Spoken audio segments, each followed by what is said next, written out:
বিসমিল্লাহ, আলহামদুলিল্লাহ। রব্বি ইশরাহ লি সাদরি ওয়াইসির লি আমরি ওয়াহলুল উকদাতাম মিন লিসানি ইয়াফকাহু কাওলি। আশা করি সবাই ভালো আছেন। আমি আজকে একটা গল্প বলতে বসলাম। গল্পের সাথে কিছু কথা বলবো, কিছু কোট শেয়ার করবো ইনশাল্লাহ। গল্পটা আচ্ছা পরেই বলি কার নামে এটা অ্যাসোসিয়েটেড বা কার নামে এটা বলা হয়। এই গল্পটা হচ্ছে একজন মুসলিম স্কলারের গল্প। আমি বলছি, আমি এই ভার্সনটাই বলবো আসলে, যেহেতু বুঝতেই পারছেন যে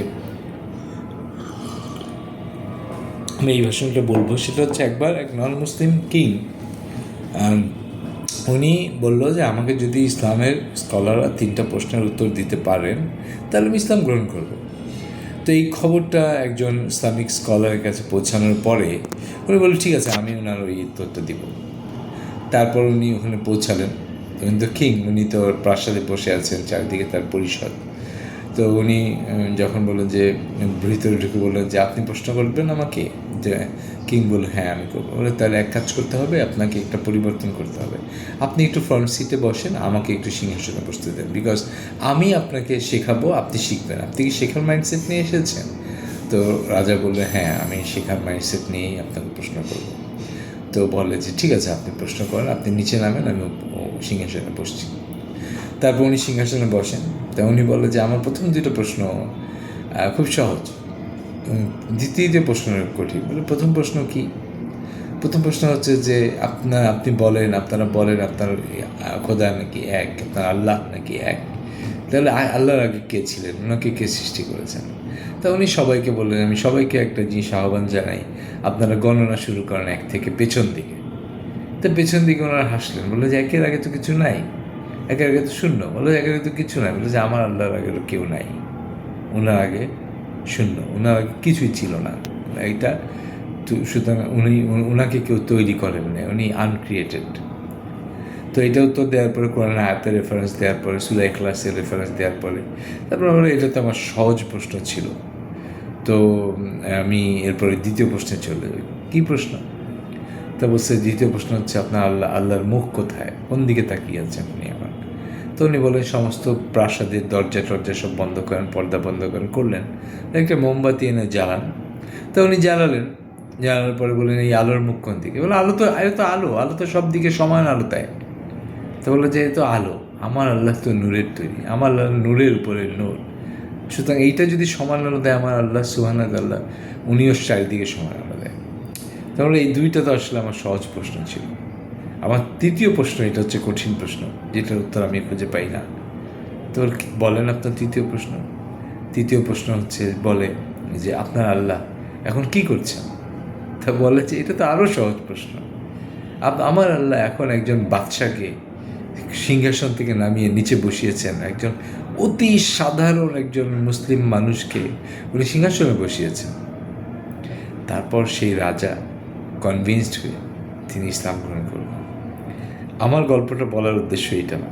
গল্পের উদ্দেশ্য দেখেন, আপনি যদি শিখতে চান তা আপনাকে অনেক নিচু, অনেক লার্নিং মাইন্ডসেট নিয়ে কিন্তু আপনাকে শিখতে হবে। এবং আপনার যদি শিখতে চান, সিংহাসনে বসে থাকলে হবে না, সিংহাসন থেকে নেমে আসতে হবে, আপনাকে নেমে শিখতে হবে। তাহলে শেখার বিষয়টা দেখেন কত ইম্পর্ট্যান্ট। এবং শেখার আগে নিজেকে প্রিপেয়ার করতে হবে, নিজের মাইন্ডসেটকে প্রিপেয়ার করতে হবে, নিজের অহংবোধকে বিসর্জন দিতে হবে। তাহলে আপনার শেখাটা একজন থেকে শিখতে পারবেন।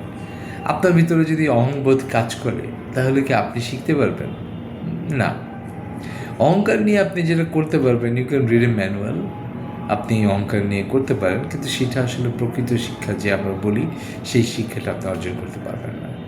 তাই গেল, এটা হচ্ছে আমার গল্প বলার একটা উদ্দেশ্য, ভূমিকা। সেকেন্ড একটা কথা আমি বলি, আমি আজকে 2টা কোট পোস্ট করেছি, নিজের লেখা, আসলে আমি নিজেই লিখেছি। তো কিন্তু এমন না যে এটা আমার সম্পূর্ণ মৌলিক, এটা দেখবেন কারোর সাথে মিলে যাচ্ছে। কোনো দিন পড়েছি, এটা মাথায় আজকে কাজ করেছে, লিখেছি।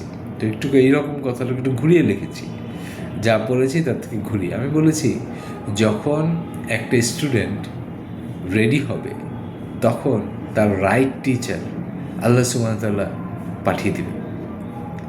আপনি রেডি হচ্ছেন না, আপনি রেডি হওয়া আসলে কি? রেডি হওয়া মানে হচ্ছে প্রথমেই নিজেকে গ্রোথ মাইন্ডসেট ডেভেলপ করা।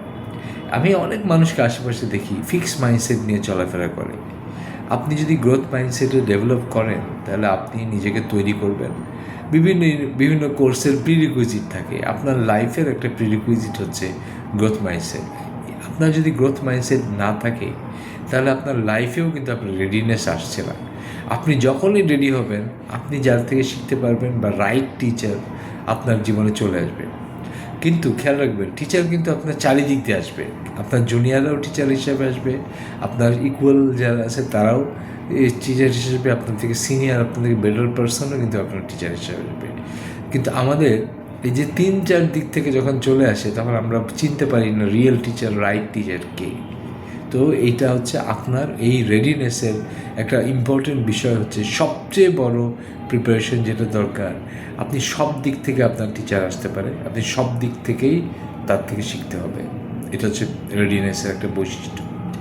সেকেন্ড, আমি আরেকটা কোট এটা বলেছি, আমি প্র্যাকটিক্যালি দেখি কি জানেন, মানুষ নলেজেবল পিপলকে এক প্রকার দূরে সরায় দেয়, একটা আবহ তৈরি করে, একটা ভাইব তৈরি করে, যে ভাইবের কারণে তার চারিদিকে নলেজেবল পিপলরা আর ভিড়তে চায় না।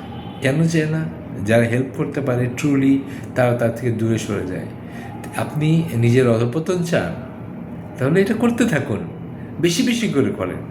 বেশি বেশি করে করলে আপনার অধঃপতন খুব খুব তাড়াতাড়ি ইনশাল্লাহ হবে। এটা নিয়ে আপনার কোনো সন্দেহের কোনো অবকাশ নেই। তো এই যে 2টা লেখা আমি লিখেছি আজকে আমার ফেসবুকে বা লিঙ্কডইনে আমি লিখেছি, তো এই জন্য ছোট্ট একটি ভিডিও আমি তৈরি করলাম, একটি গল্প বললাম। এবং এই পতন এই পতন শব্দ ছাড়া পতন ইনশাআল্লাহ। তো নেক্সট টাইম আবারও দেখা হবে। সুবহানাল্লাহি বিহামদিহি আশহাদু আল্লা ইলাহা ইল্লা আনতা আস্তাগফিরুকা ওয়া আতুবু ইলাইক। আসসালাতু ওয়াসসালামু আলা রাসূলিল্লাহ। আসসালামু আলাইকুম ওয়া রাহমাতুল্লাহি ওয়া বারাকাতুহু।